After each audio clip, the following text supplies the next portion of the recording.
கட்டுப்பாடுகளை தளர்த்தி பாரம்பரியமான முறையில் ஜல்லிக்கட்டு மற்றும் மஞ்சுவிரட்டு போட்டிகள் நடத்த அரசு வழிவகை செய்ய வேண்டும் என ஜல்லிக்கட்டு பேரவை மாநில தலைவர் ராஜசேகர் தெரிவித்துள்ளார்.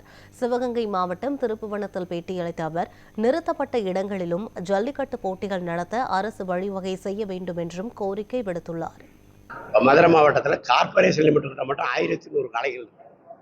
இந்த 1100 காளைகளையும் வச்சிருக்கவன் டவுனுக்குள்ள அதை எங்க ஒண்டி கலந்துக்கிற வச்சுக்கிறேன். மதுரை மாவட்டத்தில் இருக்கவனுக்கெல்லாம் மொத்த ஜல்லிக்கட்டே இல்லை.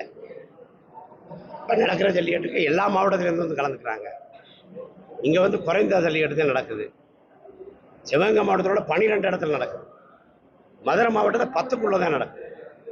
மதுரை மாவட்டத்தை முன்னோடியாக இருக்காங்க காளைகள் வளர்க்குறது. எல்லா மாவட்டங்கள் இருந்தால் கூட அதிகமாக வச்சுருக்காங்க. ஆகையினால ஏமாற்றத்தோட வருத்தத்தோடு அவங்க இருக்காங்க.